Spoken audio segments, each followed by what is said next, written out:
everyone, and welcome to Fishin, the Pioneer Podcast, with your host, Prospector Jebediah, and his trail partner, Snake Oil McWiggums here. Today we're teaching you how to fish in all different types of the islands. There's bad rivers, breeding pools, choked estuaries, drowned catacombs, flooded plains, nimbus mazes, prairie streams, irrigated farmlands, moonring islands, and the island of Whack Whack.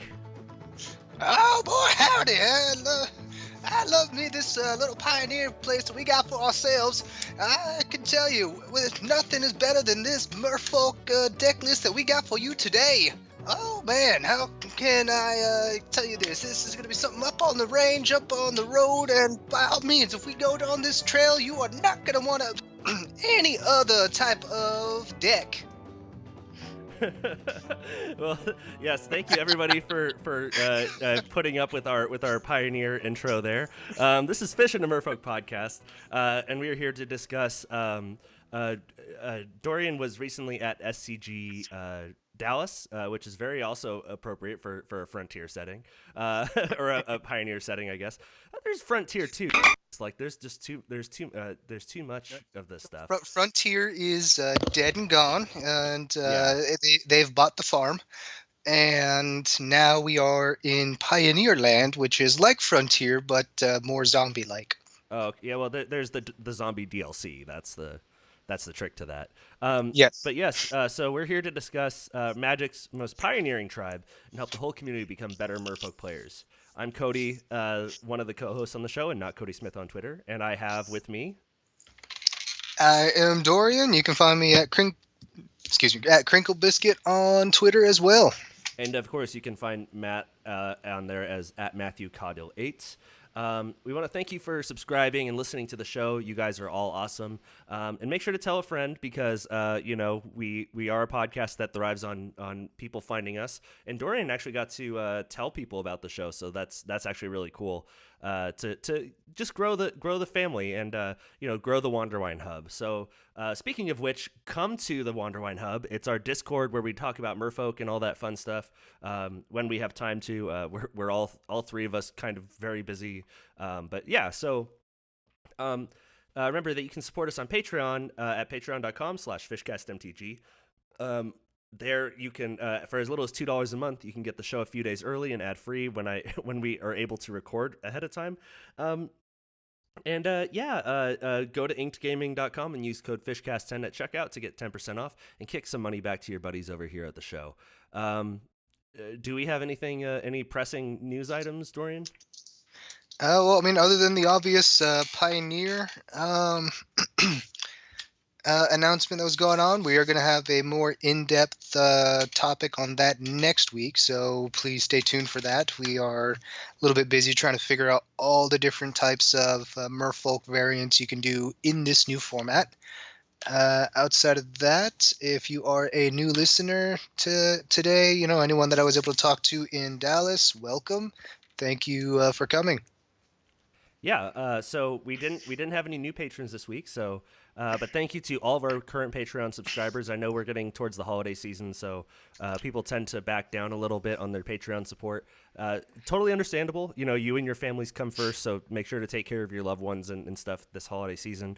We do appreciate your continued support, and as well as any new support that you guys want to subscribe to us for. And because we didn't have a new patron, I asked Dorian to pick a random Merfolk, and he picked a doozy here. Yeah. Oh, lo and behold, we are going all the way back to Alpha with this one. This is Merfolk of the Pearl Trident. It is a 1/1 for 1 Merfolk for a single blue. Anything else? This one comes with a bunch of text in its little text box. It says, Merfolk of the Pearl Trident have risen from the waves since the earliest days, at times allies to humans, other times enemies. Now their power is cresting again, and who can say which way the new tide will flow? So yeah. This, it was like a Merfolk that started, or that was printed in Alpha. It was technically the only Merfolk printed in Alpha. That is true, because at the time, Lord of Atlantis was considered a creature type lord. Yep. So this card has been printed into perpetuity as recently as M13, but it's been in many dual decks. It's been in a lot of. It has a lot of different arts. Or I guess 3 different arts. That's not too bad. It's had all sorts of different borders. It was in like the Portal starter sets. Alpha Beta Unlimited. It's just a standby Merfolk card, and that's pretty much it. Yep, I do kind of like that the M13 art, that when this was printed alongside Master of the Pearl Trident, that the Merfolk of the Pearl Trident looked a lot closer to Lord of Atlantis art, the original one, and the Master of the Pearl Trident is more of like the webbed foot, more human-looking Merfolk. Yeah. Again, we're not playing this in any format. It's not even good enough for Pauper, I don't think. So sorry, Merfolk of the Pearl Trident. You're a classic, but you're not super great for us. Sorry. So real quick, do you want to touch on Pioneer at all, or do you just want to go straight into the deck that we're gonna discuss, or we can do a deep dive next week? Yeah, like next week, I think would be a lot better to do a bigger deep dive. We will have like an entire week of just brewing up like different Merfolk decks. We can then see how the format is kind of shaping out, so we can figure out a bit of a sideboard as well. Because everything I've been building has basically just been like, here's a Merfolk deck. No idea how it's going to work against this like Emery Ascendancy, the Sahili Guardian combo. No, the new Jeskai twin combo. Yeah, the all the decks with Siege Rhino in them. Jeez. Yep. just Yeah, just Siege having Rhino, Siege Rhino back is crazy. the turn 4 Tarmogoyf, which I don't mind at all. I want to see how someone can abuse Yarok with Siege Rhino and like Bring to Light. Oh yeah, it'll be fun. It's a whole new world out in the pioneering out in the brand new format. We're gonna have to see how things shake out. But yeah, so Dorian, you went to SCG Open in Dallas. Well, it wasn't an open. It was the SCG Regionals Oh, sorry. event, and all. It felt like an open. It was 9 rounds before they cut to top 8. Oh, geez, that's a lot of magic. Yeah. So what's the deck that you brought with you? So the deck that I brought with me was kind of like a new-ish brew. I'd finally kind of settled on an idea for blue-white Merfolk, and essentially, excuse me. Essentially, I had liked the idea of taxing players with like the mono white taxes deck that I was testing out for a little bit. A lot of it inspired by Jason Samard, who is a friend of Nikachu. Definitely go check out his channel, Evil Empire MTG. Well, if you want something other than Merfolk content, but since Merfolk's the best tribe, why would you switch? And definitely the most pioneering tribe for sure. For sure. Yes. But yes, I liked the idea of having a small tax thing. I wanted to figure out a way to use Unsettled Mariner, and I finally got to a list that I liked after some testing, went to the SCG Regionals, and just got royally stomped. All my opponents just went, here, look what I'm holding. This is your ass. Here you go. Yeah, I went to... If you were wondering where your ass is, I'm about to hand it to you. Exactly. But yeah, I ended up going like 2-5 in that, and a lot of it was due to just not being able to test effectively on my part. I had built it online, was all set to get like 2 leagues in like the day before, figure out what I needed to do, what I wanted to, if there was any like last minute changes I should do, and my internet goes out. No. And it had stayed down basically until this past Monday. Yeah, so I mean, unfortunately, that did cut your practice time down a little bit. Yeah, I had virtually no practice. I had like 3 games in. I ended up winning all those games. I liked what the deck was doing when I had the cards I was looking for. When I was playing in Dallas, the cards that I wanted never really saw them in my opening hands, but they were still decent mono blue lists. Um, but my only interaction was force and negation, and if they were, dropping like a primeval titan against me, I had nothing to counter it. So I didn't even have deprives in the sideboard at the time. I have them now for that reason. Okay, yeah. So do you want to go matchup by matchup and just kind of discuss how the deck performed against specific decks that you played against? Let me grab what I had to see what my matchups were. But I do want to thank you for going down there and handing out tokens and whatnot because we haven't been able to go to too many events, but it's definitely good to get to where where the people are, be where the people are. And I know that I will definitely be at MTG or Magic Fest, Oklahoma City, which I think you might be there as well. But unfortunately, that is a standard event, and so not a lot of Merfolk to be played there. No Merfolk to be played, sadly. Simic Flash, I think, is the closest to a Merfolk feel deck. We'll see how that survives. I'm a little upset with the standard banning because I had the uh, Golos Gates that basically won with Field of the Dead. So, but that deck had a huge, or Field of the Dead had a huge target on its back since the Scape Shift rotation. So Yeah, and it's gonna be it'll still be interesting to see like what happens with standard because we still have Oko and it's still doing terrible things for the format, and we still have baby Teferi that's still doing terrible things to the format. So we'll see. We'll have to see how things work out. oh yeah. So for the most part, I finally found the list of matchups that I had. I ended up doing all the way up to round 7 before dropping because at that point, when you are 2-1 after round 3 and then you just lose 4 games in a row, it kind of takes the event out of you. Yeah, that's for sure. I'm not going to say that I've because the first event that I ever did was SCG Open in Los Angeles when they did those. This was back in 2014 or 2013, something like that. And yeah, I played a few games, and like when I was starting to get to like round 5, 6, and I was starting to lose to like really good decks, it's like, oh, this isn't. Yeah, I'm just done. Yeah, you eventually go like I could just be playing side events and having a little bit more fun Yeah, this way.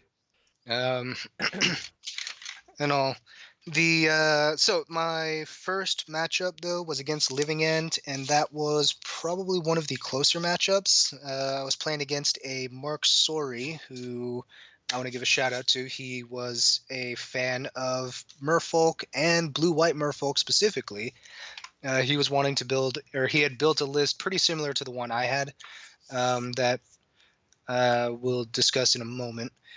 Um, and was just like having a blast playing against it, a blast, or he ended up beating me in game 3 with like a really grindy fight. He was pretty much like playing creatures as creatures, not like bringing them back with Living End. He showed me after the match that he had drawn 2 of his 3 Living End spells, and then the last one I ended up countering. Oh, nice. Yeah, Yeah, that's. so yeah, so he ended up just dropping creatures, and then I eventually ran out of gas on my own, and the just size of his creatures was outclassing mine uh, with it. But so I lost to him. Then I ended up beating a Sultai like Mystic Sanctuary, Field of the Dead type of deck, where it was pretty much just like Sultai control, trying to lock you out with Mystic Sanctuary plus Deprive or Cryptic Command, and then just getting the incremental value with Field of the Dead, and it was a real fun deck to play against as well.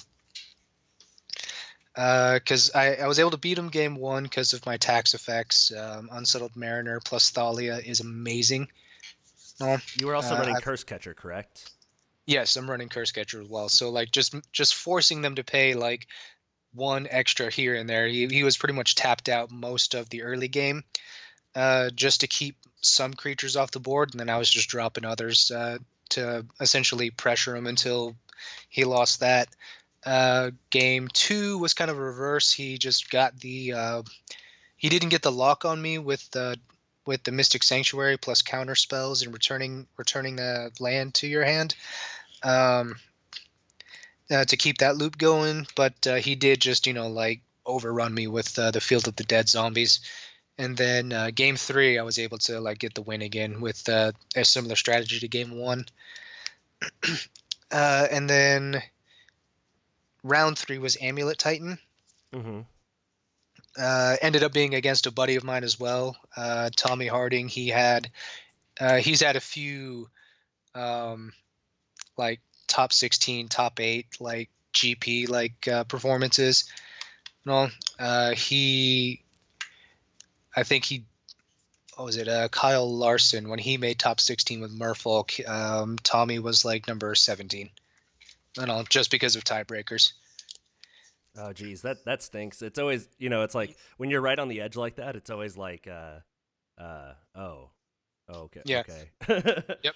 So when I found out I was playing against him, and I sit down to, he and I knew each other, so I'm looking at him, just going I should just concede and get lunch. I think I'm going to lose this match.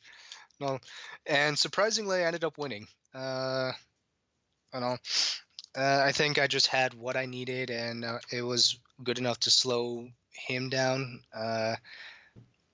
to pretty much force through the wins. But I mean, at any moment he would have been. He had the cards he needed to combo out. So if I had stumbled even once, I'm sure he would have taken advantage of it. Yeah, I mean, the thing about Scape Shift is, it was you said Titan Shift, or was it just straight up Scape Shift? No. This was Amulet Titan. Oh, Amulet Titan. He was pretty much all he needed was to drop Primeval Titan, get he had a Zeus out and play both games, and was just waiting, I guess, for an opening to just swing in, double strike, pump it up, and just smash me for 20. Yeah, no, and the thing about it is just being able to keep their amulets off the ground is probably your best bet. In the Scape Shift version, you can kind of really blow them out. If you just have a well-timed counterspell, they're just done. Yep. So I was feeling really good after that. I was 2-1, and then my next matchup was against Jund. I never saw any of my tax effects at all. Even when I sideboarded against him, I didn't aggressively mulligan, and that's pretty much the same story with 4, 5, 6, and 7. Not really digging for the interaction I need against those matchups. So it was in order. It was Jund, another Amulet Titan, Urza, Outcome, and the and Blue White Control, where that one was mainboarding a few Mystic Sanctuaries to do a Cryptic Command Mystic Sanctuary lockout. Which that guy ended up getting me in, and that is being on the receiving end sucks. Oh yeah, for sure. I can only imagine. Yep, I was not running any Cavern of Souls. I may add one just because of that card existing, and yeah, it was pretty difficult. Not gonna lie on that part. So ended up losing those 4 matches. I think it was specifically just because I didn't aggressively mulligan. I, wasn't sure what I needed, what type of hand I wanted to keep in that time, and that just ended up costing me in those games.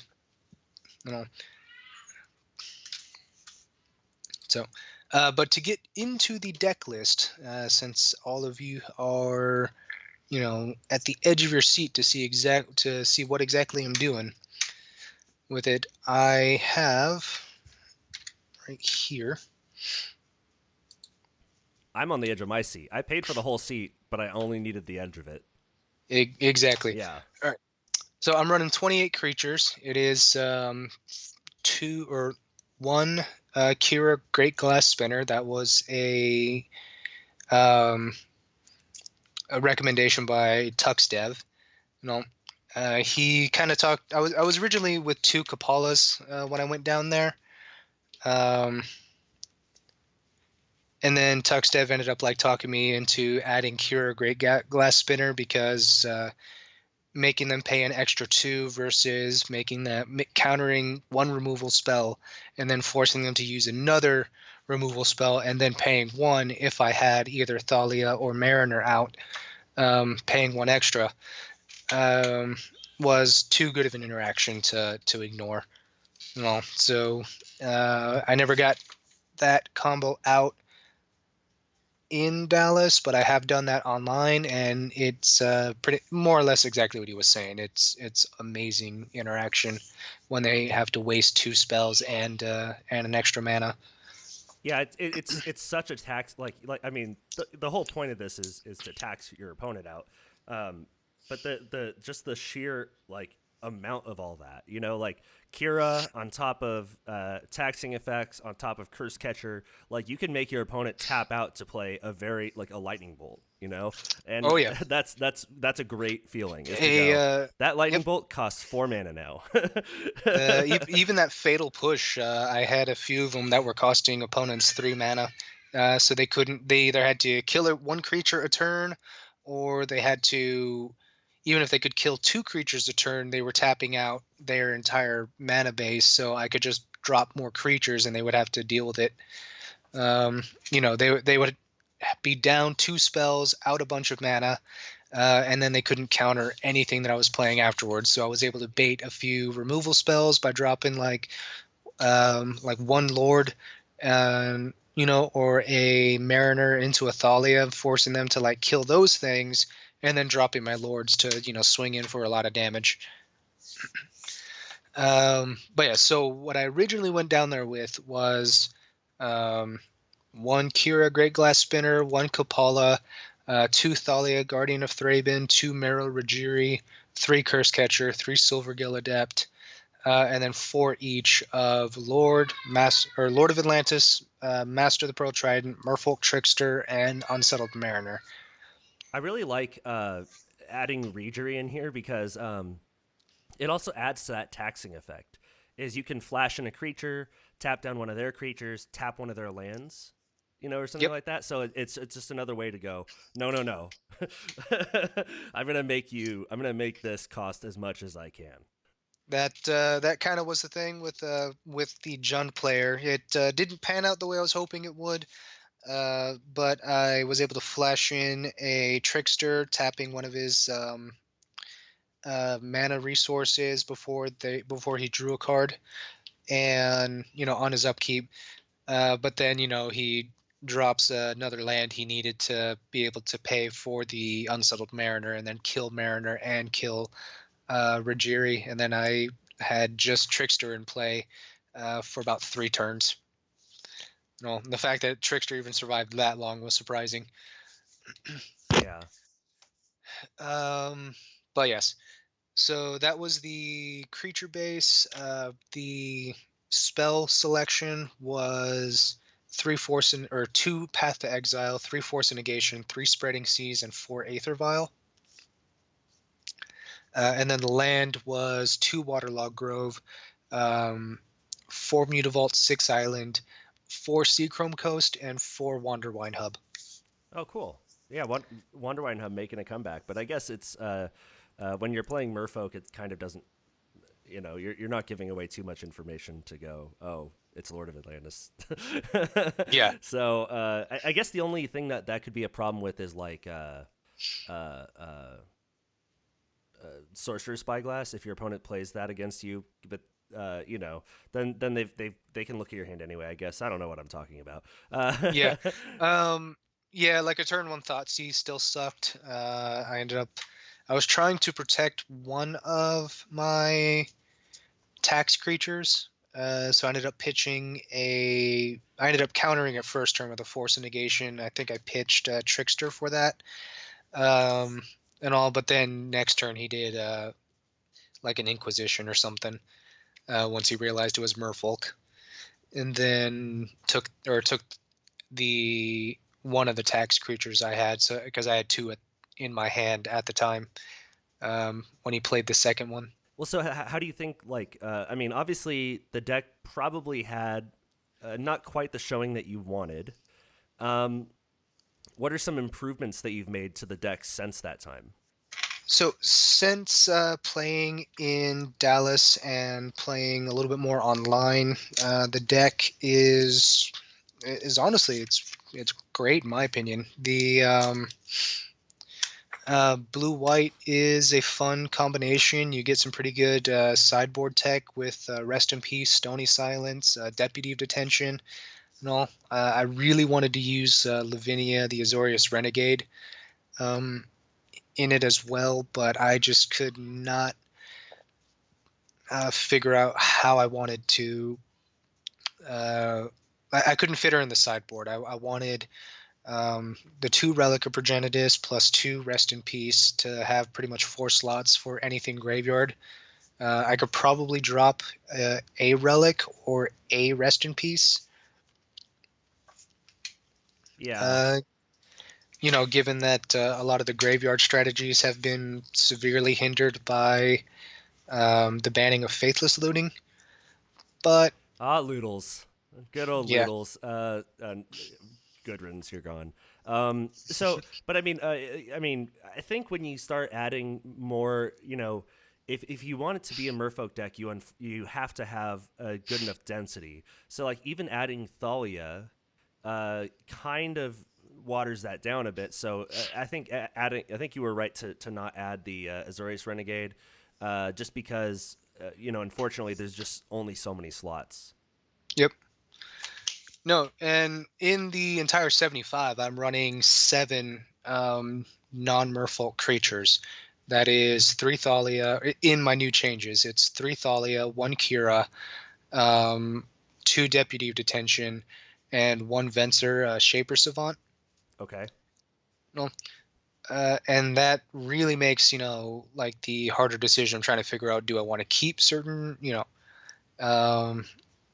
like, do I want to get rid of specific Merfolk for these creatures, or do I want to keep the Merfolk in case I can, start overrunning people with just the big pressure of Lords? And it's a real decision. A lot of times when I'm switching creatures out, like Mara Rajiri gets switched out for Deputy Detention if I feel like it's a better trade-off. Otherwise, it's like a Thalia and a Kira with it, but what else? Like the spread of it is like really tight knit with what I've been figuring, because the one thing is I can't run or I'm not running like 4 Spreading Seas and 4 Silvergill Adept. With it, I ended up like dropping 1 each, and that's why I added the 2 Waterlog Groves so I can maintain 8 cantrips essentially. Yeah, and again, those don't, as we've talked about on the Horizons review episode, those don't take up a spell slot, so you're able to kind of cheat a little, like you said, technically have another what's it called, a cantrip. It's at least it's another way to keep your cards flowing, because this can kind of have the problem where you kind of dead end and you're stuck. So having those extra draws, I'm sure, actually came in handy for at least a few of your games. Yes. When I needed to cantrip, the Waterlog Grove did help me cantrip into a Force Negation, so I did appreciate that, because I didn't have any outs at the time to try to counter. So it was essentially, like opponent's turn, they cast a non-creature spell, So Cantrip found the forest, ditched a Silver Gill Adept, and countered the I think it was the Summoner's Pact that was someone was using. Yeah. You know, which was, it slowed him down for a turn. It was in the Amulet Titan match. I lost for it, unfortunately, but it slowed him down for a turn. It helped me try to dig for some better answers and at least try to get maybe a little bit closer to the Deputy of Detention, because this guy was doing Amulet Titan plus Field of the Dead, and he had like 12 zombies in play. Jeez. Yeah, Ugh. that was a Nightmare. rough beating. Yeah, like not only am I looking at a 6/6 that can become an 8/6 double striker, he's also swinging at me with a bunch of zombies, and I had, I think, 3 creatures in play, 2 lords, and I think a curse catcher. Yeah. And unfortunately, just that Field of the Dead is just such a beating. It is, but I'm okay with it. I am, like, one of my other decks is Scape Shift, and I enjoy Boo. seeing.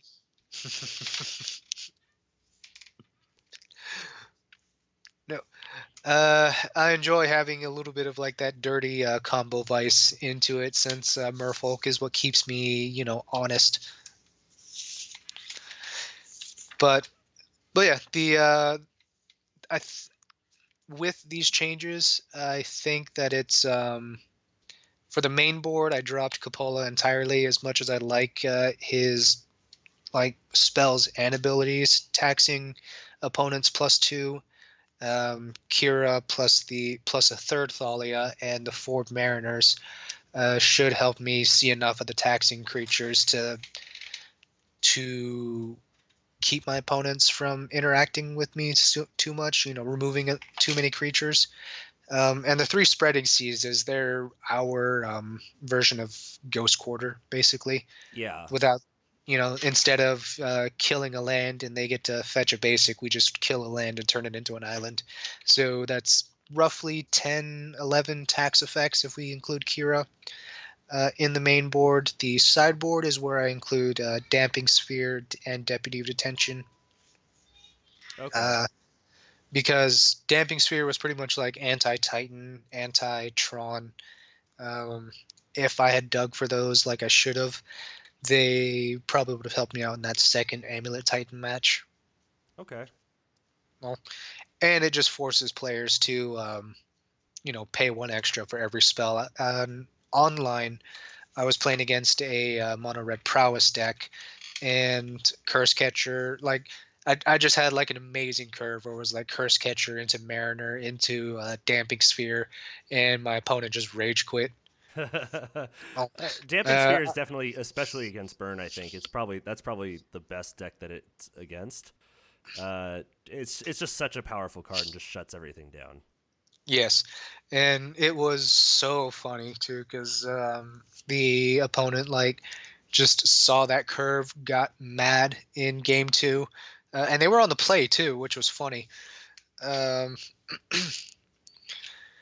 and like just seeing the like in the chat where it's just like holy censored and then and then they just immediately concede. I had to screenshot that and I shared it on the Discord, I believe. Yeah, you did. But It was pretty great. yep. You sent me a message on Facebook. You said go to the Discord. Yes, that's right. You didn't even just send me the picture. You were just like, no, I'm not even gonna put in that much effort. I'm just gonna tell you where it is. Go look at this. It's great. Yep. So, but with the changes to the sideboard, I took out a Path to Exile and and the Harbingers of the Tide. Okay, cool. For 3 deprives because of what I faced against the in Dallas. And I've yet to find any specific use. I haven't played any of the other matchups where it became relevant yet. So far, everything seems to be working well with just Thalia plus Unsettled Mariner. I In the opening hand, you want to see at least one of them. And all. If you can do like Vile into Thalia, that's great. If you can do like Curse Catcher into Mariner, that's also great. Yeah. I mean, either like you said, you want your curve to um, match up very well with your tax creatures. So definitely having a white source and one of those creatures is like necessary. Um, the other thing, because how many caverns are you running again? I am not running any Caverns at the moment. Okay. I've only played against one blue-white control deck, so I don't see a reason to mess with the mana base just yet. If I do end up adding a Cavern of Souls, I might drop a Waterlog Grove or Mutavault, one of those two. I just meant because it could count as a white source for both, because you can name human and then you get Thalia and Unsettled Mariner, so Yep. you consistently have white on turn two. True. Soldier would be the better one to name though, because that hits Thalia, Mariner, and Rajiri. Oh, okay, yeah. So for the that you want to hit the most the widest. Yeah, I get that. Um, did you think about running any chalices? I had considered it.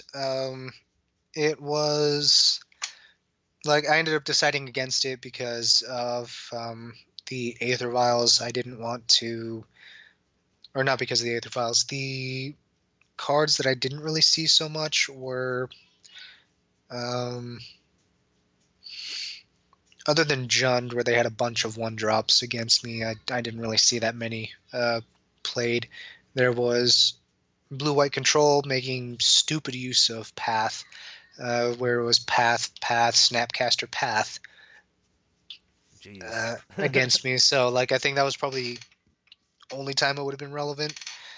Um, well, I mean, actually, I can't say that. The Urza Paradoxical Urza deck had a bunch of zero drops, so that could have worked in there as well. But that's kind of why I had Stony Silence.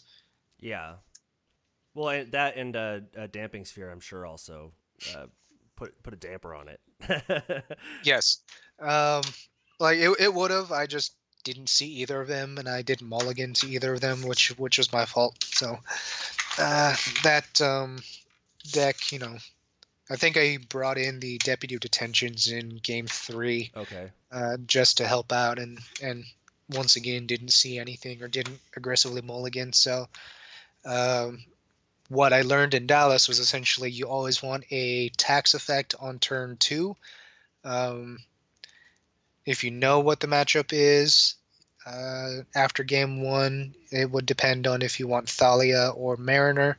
Um, I kind of err on the side of Thalia a little bit, which is why I almost want to make room for a fourth one, but I think 3 is fine. You should Yeah. be able to see her enough to be able to play her effectively, because she shuts down a lot of decks, whereas Mariner just shuts down removal. Yeah.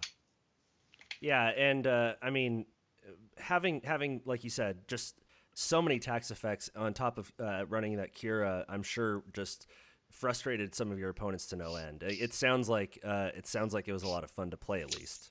Yes, it was fun to play. Anyone who um, that I was playing with, there was like a almost an even split in those who enjoyed playing against the deck, seeing that Merfolk was trying a new angle to win. This deck plays slower for sure. You have to be a lot more patient with it. You have to kind of like build up the tax board state and then start building up your creature like attack potential. No, which is kind of why Mariner's a little bit better on that one, because it counts as a Merfolk and you can start getting your pressure in afterwards, Yeah. or immediately, versus Thalia, who after a certain point in the game she is more or less a blocker. First strike is good with her, but you don't want to be running her into a like if they can ever do like a double block against Thalia, you never want to do that. So Yeah. she stayed back quite a few times. You've talked about this for a little while now, where you want to go one drop either Curse Catcher or Vial, and then turn to Thalia or Unsettled Mariner. Were there ever any situations where you prioritized the Merfolk over the tax piece? Definitely against other creature decks and all. If I was in a bigger race, let me see what it was. I think in the Living End matchup, I was running Merfolk a little bit more into um, I was prioritizing like dropping Merfolk, getting a bigger board presence because with Living End they cycle a bunch of big creatures and then try to bring them back. Um, and if they can't do that, then they have to start casting those creatures. And if you're already massive against your opponent, then it makes it difficult for them to start attacking into you. Game 3 actually, that's part of the reason he was able to overpower me is because I ended up siding out my spreading seas and all, and had there been a point where I didn't do that, just top decking one of those would have won me the game. Yeah, I could see that. Well, but so that was where I was prioritizing the Merfolk on in Dallas. I'm trying to remember what I was playing against online recently, because I'm now 10-6 in all the matches I've played with this game, or with this deck, and I'm continuing testing it out a bit to get a tuned list before I start, dumping money into a league. Yeah, that makes sense. You don't want to be like forcing putting money into it, and but it does sound like your numbers are fairly strong. Like that's not the 10-6 overall with the deck is nothing to sneeze at. No, it's more on the positive side. It's more of what I'm looking to do with the deck, and for the life of me, I can't remember what the other one. Oh, Affinity. I ended up beating an Affinity deck because of Thalia on turn 3 and all, but I was playing Merfolk on turns 1 and 2. Pretty much it was a... Was it Hardened Scales Affinity that you were playing Nope, against?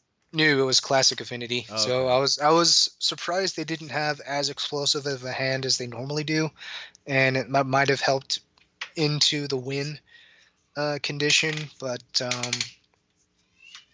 I ended up doing like Curse Catcher into Silvergill, and then Thalia on turn 3, but then Viled in a Lord so I could push through for like 5 damage, and ended up killing one of the creatures they blocked with. The one that had, whichever one had like cranial plating attached to it. I think it was the Mem Knight at the time, but was an interesting match. They got me I think they got me game 1, and then games 2 and 3, I was able to pressure them out, dropping, like the big, making sure my creatures are bigger than theirs, and then when Thalia was useful, I dropped her as early as I could. Okay. Yeah, no, but I could see all those taxing effects really punishing Affinity, it makes it sound like because the Unsettled Mariner does that tax? I can't remember off the top of my head. Does that tax equip cost as well? No, it is. So Unsettled Mariner specifically says whenever you or a permanent you control becomes the target of a spell or an ability an opponent controls, counter that spell or ability unless its controller pays 1. Right. Okay. That's No. that's what I thought. I just wanted to be clear on that because that would be kind of funny if it taxed the equip on the cranial plating. But That would be funny. yeah. So do you want to go on and do an opening hand with this deck? Yes. So the opening hand that we were testing out a little bit earlier, or that I ended up pulling for the show, was a Wanderwine Hub, Island, Silvergill Adept, Unsettled Mariner, 2 Master of the Pearl Trident, and Kira Great Glass Spinner. So, and this is a even episode, so we're on the play. On the play against an unknown opponent, this is definitely a keepable hand. You have a white source for the Unsettled Mariner. You have 2 blue sources for your masters of your Master of the Pearl Tridents, and then Kira. You can even, and Kira, and then you have Silvergill Adept to draw you into a 3rd land to get Kira or whatever you need. The curve I think you would want is probably do Mariner into Kira, and then start dropping your other Merfolk to keep the pressure going. Because this is the hand I wish I had seen in Dallas. Yeah, and it also looks like because you can go island, because and we're on the play, so you wouldn't even be drawing another card. So you can go island, draw whatever card you're going to draw, and then play the Wandervine Hub, reveal the Unsettled Mariner, play Unsettled Mariner. So you're not even giving up any information. So yeah, this is a great hand, I think. And like you said, after that, depending on what we drew, we can play Silvergill Adept to hopefully hit the next land or hit into another tax creature. Yeah, this hand seems great. I like it. I would keep for sure. Oh yeah.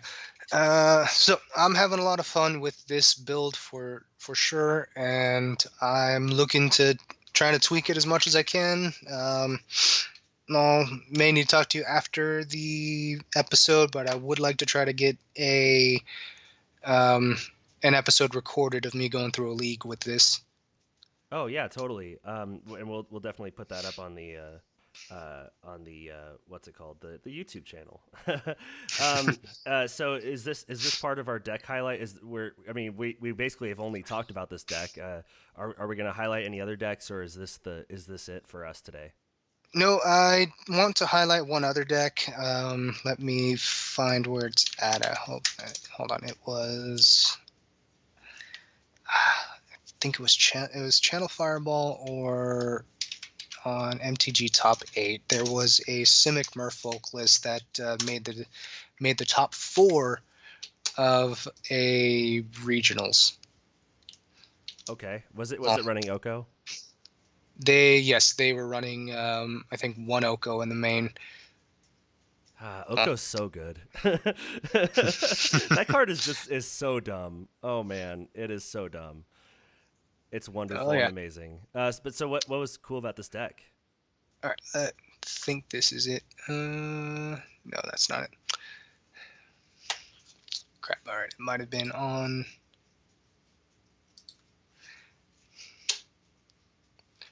Give me a second. I'm trying to find it, and I won't edit this at all. Just leave lots of dead air. This is all gonna stay in. Got it. Yep. I think it was on the group. Oh, okay. It was a face-to-face games tournament. So they had a tournament in Grand Prairie, and the face-to-face games open. We had a Merfolk list made the top 8. Ended up being 4th place, and it was a Steven Chapman. And also shout out to Steven, great job on your success and all. You had he was playing 1 Oko in the main. He had what was it? 1 Thassa of the God of the Sea in the main board as well. Oh, and then wow. And then he was winning pretty much sideboard matches, I think, with Chalice of the Void and Collector Oof. Okay, yeah, that makes sense. Collector Oof is quickly becoming my favorite Oof. Oof. But like if you're like that's what you say when you're frustrated, when you're like the comic character Anne, or Kathy. I messed up the joke. Almost forgot too. He was playing 1 Castle Vantress as well, so the Scry 2 land blue source. Yeah. The untapped blue source as long as you control 2 islands. Just one island. Oh, one so island. you can play this turn 2, and then you can leave it up to start scrying away dead cards when you need to look for gas or an interactive spell. So Yeah, makes sense. Yep. That's a pretty cool deck. Any safe rounds before we get out of here? Safe rounds or safe words or? I said safe rounds, not safe words. This is a family podcast. No. I mean, kids got to learn someday. But I would say it's not our responsibility to be that teacher. Yeah, I mean, again, thank you for the deck list and all that. We hope that you have some more success, and maybe we can get some videos of this up on the YouTube here soon. Yes, I'm looking forward to at least sharing it with some of the other people in the community. Keep an eye out on the Discord and the YouTube channel for it. And yeah, this was a lot of fun to share with you guys. I'm sorry I didn't have a much better record than that I was hoping for, but once I get a little bit more practice with it, the next one might be better. Yeah.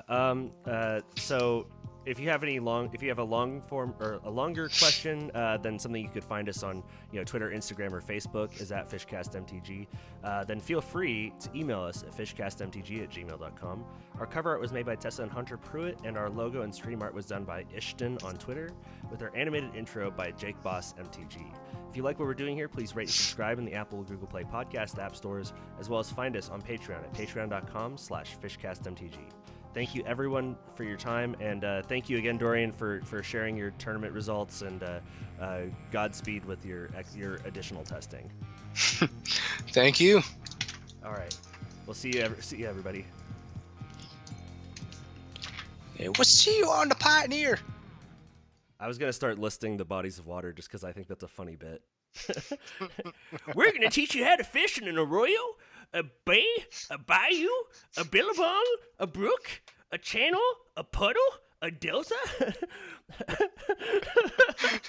an estuary, a draw, a glacier, a gulf, a headland, a harbor, an inlet, a keel, a lock,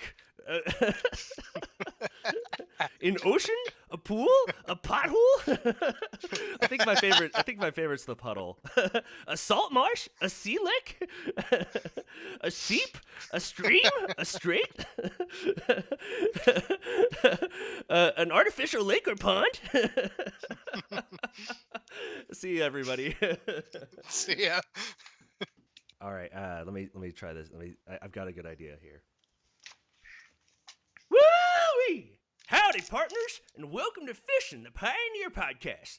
I'm your host, Prospector Jebediah, and I'm here with my cowpoke. Jesus. All right, let me try that one more time. This is gonna be hard. It's definitely hard to stay in character and keep your composure.